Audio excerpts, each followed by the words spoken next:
Hello प्यारे दोस्तों। आज मैं हाजिर हूँ बांकेलाल की पहली कॉमिक लेकर। बांकेलाल की आपने बहुत कॉमिक पढ़ी होंगी। ये बांकेलाल की सबसे पहली कॉमिक है। तो बांकेलाल की पहली कॉमिक, बांकेलाल का कमाल। बहुत समय पहले की बात है। रामपुर गांव में एक गरीब आदमी ननकू अपनी पत्नी गुलावती के साथ रहा करता था। ननकू दिन भर गांव के जमींदार के खेतों में काम करता था और शाम को काम के बदले उसे जो अनाज मिल जाता था, पति पत्नी उसे खाकर संतुष्ट रहते थे। ननकू की पत्नी गुलावती प्रतिदिन रात को सोने से पहले घंटों भगवान शिव की पूजा किया करती थी। वो भगवान शिव की बहुत बड़ी भक्ति। ओम नमः शिवाय, ओम नमः शिवाय, जबकि ननकू सो जाता था। उस समय भगवान शिव कैलाश पर्वत पर पार्वती जी के साथ बैठे बात कर रहे थे जब उन्हें मंत्रोच्चार सुनाई दिया जो ननकू की बीवी कर रही थी, गुलावती। ओम नमः शिवाय, ओम नमः शिवाय। माता पार्वती जी ने पूछा, स्वामी यह कौन है जो नित्य इस समय आपको याद करती है? यह मेरी सच्ची पुजारिन की पुकार है। माता पार्वती ने पूछा, सच्ची पुजारिन? ये आप कैसे कह सकते हैं कैलाशपति? मैं समझ गया प्रिय कि तुम क्या कहना चाहती हो। तुम समय पृथ्वी पर चलकर मेरी पुजारिन से मिलना चाहती हो। हम तुम्हारी यह मनोकामना अवश्य पूरी करेंगे। और फिर उस रात गुलावती ने जैसे ही पूजा समाप्त कर आंखें खोली, अरे भगवान, आप मैया पार्वती के साथ मैं तो धन्य हो गई। माता पार्वती और भगवान शिव ने उसे दर्शन दिए। हम तुम्हारे भक्ति भाव से बेहद प्रसन्न हैं गुलावती, मांगो क्या मांगती हो। गुलावती बहुत खुश थी। प्रभु, आपके दर्शन कर मैंने सब कुछ पा लिया, फिर भी आपकी कृपा दृष्टि मुझ पर है तो आप मुझे एक पुत्र दे दें। भगवान शिव ने आशीर्वाद दिया, ए मस्तु। और इसी के साथ भगवान शिव और पार्वती आलोप हो गए। खुशी से झूमती गुलावती ने जब यह बात सोते हुए ननकू को जगाकर बताई तो वह भी मारे खुशी को उछल पड़ा। तो तुम सच कह रही हो भाग्यवान, मैं बाप बनूंगा? जी। वर्ष बीतने से पहले ही गुलावती ने एक पुत्र को जन्म दिया। हे भगवान, आज मैं कितना खुश हूँ। भगवान, मैंने तो इसका नाम भी सोच लिया, बांकेलाल। क्यों, कैसा रहेगा? वाह, कितना सुंदर नाम सोचा है आपने। फिर बांकेलाल अपने माता पिता के प्यार की ममता की छाँव में बड़ा होने लगा। और बांकेलाल जब 7-8 वर्ष का हुआ तो पिता के लाड़ प्यार ने उसे शरारती बना दिया। वो दम्बाजी करने लगा। वो जाती औरतों के मटके फोड़ देता था, खटाक। हाय मैया। उन्हीं दिनों भगवान शिव पार्वती जी के साथ आकाश मार्ग से उधर से गुजर रहे थे कि अचानक पार्वती जी को याद आ गया। नाथ, आपको याद है ना, कुछ वर्ष पूर्व आपने इस गांव की एक स्त्री को पुत्र प्राप्ति हेतु वर दिया था। प्रिय, मैं अपने भक्तों को कभी नहीं भूलता।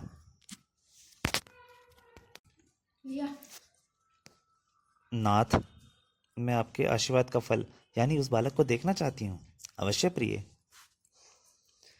और जब भगवान शिव पार्वती के साथ गुलावती के घर पहुंचे तो उस समय घर में बांकेलाल और गुलावती थे। ननकू खेतों पर काम करने गया हुआ था। भगवान, आप आइए, भीतर चलकर विराजिए। नहीं गुलावती, हम अब चलेंगे, हम तो सिर्फ इस बालक को देखने आए थे। ऐसा कैसे हो सकता है भैया, आज तो आपको इस गरीब का आतिथ्य स्वीकार करना पड़ेगा। बहुत इनकार करने के बाद आखिर में उन्हें गुलावती की बात माननी ही पड़ी। और उस समय गुलावती के घर में कुछ था नहीं, किंतु वह पड़ोस के घर से थोड़ा दूध मांग कर लाई और उसे गर्म कर 2 गिलास में डाला। और फिर जैसे ही उसने गिलास उठाया, उई, अभी तो दूध बहुत गर्म है, तब तक ये ठंडा होता है तो मैं प्रभु के दर्शन ही क्यों ना करूं। और जैसे ही गुलावती रसोई से बाहर निकली, खेलता हुआ बांकेलाल रसोई घर में पहुंचा। एक मेढक उछल के वहां से जा रहा था। अरे, ये मेढक कहाँ से आया? शरारती बांकेलाल ने मेढक को पकड़ा और दूध से भरे 2 गिलासों में से एक गिलास में डाल दिया। अब आएगा मजा। बेचारी गुलावती को कुछ पता नहीं था। वह बाद थोड़ी देर बाद दूध के दोनों गिलास लेकर शिव जी और पार्वती माता पार्वती जी के पास पहुंची और उनके हाथ में गिलास दे दिया। तभी एक मेढक शिव जी के दूध के गिलास में से उछला। दूध में मेढक। और बांकेलाल हंस पड़ा। ही। बाके को मुस्कुराता देख भगवान तुरंत समझ गए कि यह शरारत इसी ने की है, अतः वे क्रोधित हो उठे।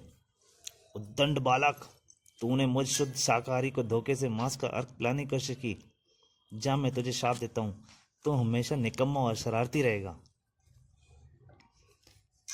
गुलावती चीख पड़ी, नहीं प्रभु, नहीं, इस बालक की शरारत का इतना कठोर दंड ना दें। हाँ प्रभु, अपना साफ वापस ले लें, अन्यथा मैं अपना सिर आपके चरणों में पटक पटक कर जान दे दूंगी। स्वामी, क्षमा कर दीजिए, अबोध बालक की शरारत का दंड अपनी भक्त को क्यों दे रहे हैं? तब जब शिवजी का क्रोध शांत हुआ, मेरा शाप मिट तो नहीं सकता, किंतु इसका प्रभाव इस तरह कम हो सकता है कि यह लड़का जो भी शरारत करेगा उससे इसे कोई हानि नहीं पहुंचेगी, बल्कि कुछ लाभ ही होगा। ऐसे ही शरारतों के लाभ से इसका जीवन यापन होगा। क्या? इसके बाद शिव तो पार्वती जी के साथ चले गए, लेकिन उनके शाप के कारण बांकेलाल की शरारत दिन प्रतिदिन बढ़ने लगी। एक दिन की बात है, गांव का दूधिया रघु पेड़ के नीचे उदास बैठा था। उफ, अब क्या होगा? आज तो बच्चों भूखे मर जाएंगे। कमबख्त बिल्ली ने ऐसा रास्ता काट दिया कि पत्थर की ठोकर लगने से सारी दही जमीन पर गिर पड़ी। तभी कहीं उधर से बांकेलाल निकला और उसने एक सरसरी नजर रघु पर डाली। पर तभी उसकी नज़र ठीक उसके ऊपर डाल पर लटके मधुमक्खियों के छत्ते पर पड़ी, जो उसके ऊपर ही छत्ता मधुमक्खी पे छत्ता लटक रहा था। बहुत दिन हो गए मैंने किसी को कचौरी जैसा फूला मुंह नहीं देखा। उसके दिमाग में शैतानी सूझने लगी और अगले ही पल उसने एक पत्थर उठाया और पत्थर उठाकर मधुमक्खी के छत्ते पर मार दिया। खटाक! बाप रे, मुसीबत! मधुमक्खियों से बचने के लिए रघु ने सिर की पगड़ी को खोलकर ओढ़ लिया। बांकेलाल पहले ही भाग खड़ा हुआ था। टप टप टप, परंतु कुछ गड़बड़ हो गई। बांकेलाल ने मधुमक्खियां छोड़ने के लिए किया था। उसने ओढ़ तो लिया, परंतु सारा शहद उससे पत्थर लगने से टपक कर उसके मटके में भर गया। थोड़ी देर बाद जब मधुमक्खियों की हलचल खत्म हुई तो रघु उठा और उसने देखा, अरे मेरा मटका तो शहद से भर गया। वाह ऊपर वाले, किसी को छप्पर फाड़ कर देता है और किसी को छत्ता फोड़ कर। वह बहुत खुश हो गया, बहुत ज्यादा। रघु ने गांव के बनिए को शहद बेचकर घर के लिए सामान खरीदा। तभी उसकी नज़र सामने से आते बांकेलाल पर पड़ी। अरे यह तो वही लड़का है जिसकी वजह से आज मेरे बच्चे भूखे सोने से बच गए थे। उसने बांकेलाल को आवाज़ लगाई, अरे बेटा जरा सुनना। परंतु बांकेलाल डर गया। उसको पता था वो भी मधुमक्खी छत्ते वाला है। उसने सोचा मेरी मुसीबत आ गई। बांकेलाल डर के भाग पड़ा। बांके भागा तो रघु भी उसके पीछे दौड़ पड़ा और रघु ने तेज दौड़कर बांकेलाल को पकड़ लिया। अब तो फंस गया बेटा बांके, आज तेरी खैर नहीं। परंतु वो आदमी बहुत खुश था। उसने बांके को पकड़कर बोला, बेटा आज तेरी ही वजह से मेरे घर का चूल्हा जलेगा। बेटा वो शहद पूरे 10 सिक्कों में बेटा, और तू ले यह एक सिक्का और मौज कर। वह आदमी खुशी खुशी एक सिक्का बांकेलाल लेकर चल पड़ा, परंतु बांकेलाल उससे एक सिक्के से खुश नहीं था।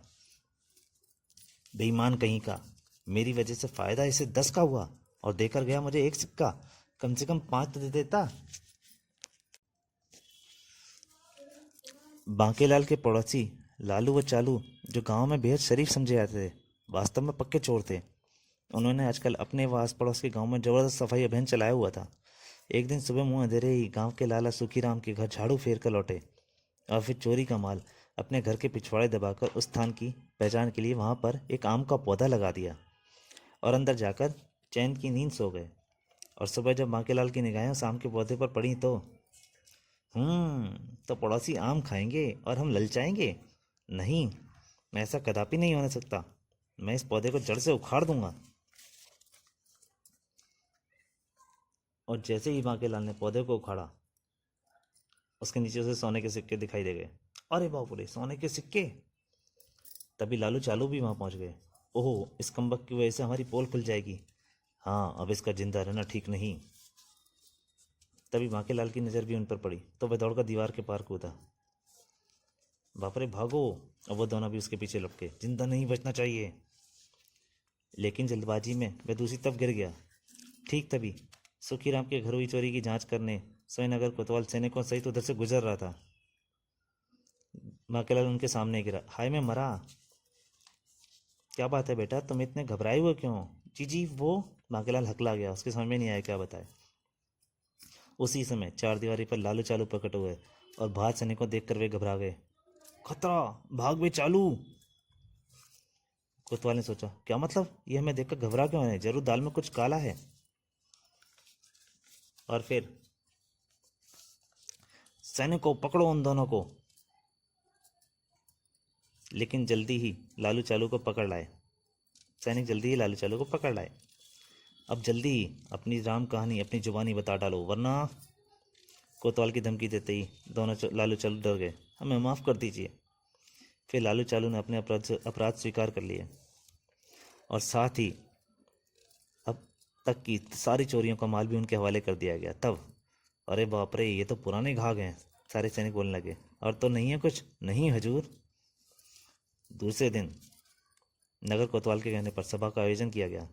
भाइयों, आपके गांव के बांकेलाल ने बहुत पुराने चोरों को पकड़वा कर अनेकों चोरियों का माल दिलवाया है। ऐसे रंगे चोरों को पकड़ना बहुत मुश्किल है। मैं चोरी के माल में से 10वां भाग बांकेलाल को इनाम में देता हूँ। वाह भाई वाह, बांकेलाल ने तो कमाल कर दिया। ननको का लड़का तो कमाल का निकला। सारे गांव वाले बांकेलाल की तारीफ करने लगे। और इसी तरह शरारतें करता और उनका लाभ उठाता हुआ बांकेलाल बड़ा हो गया। लेकिन बांकेलाल का दुर्भाग्य था कि ननकू व गुलाबतली पिछले ही वर्ष उसे अकेला छोड़कर स्वर्ग सिधार गए थे। दूर दूर के गांवों में भी अब बांकेलाल की प्रसिद्धि फैल चुकी थी। बारिश का मौसम था। बांकेलाल अपने घर के आंगन में चारपाई पर बैठा कोई नई शरारत करने की योजना बना रहा था। बेटा बांके, अब की बार कोई ऐसी तरकीब सोच जिससे हर बार की तरह तेरी योजना की टांग ना टूट सके। मैं चाहता कुछ और हूँ और होता कुछ है। तभी वह कुछ सोचते सोचते चुटकी बजाकर उछल उठा।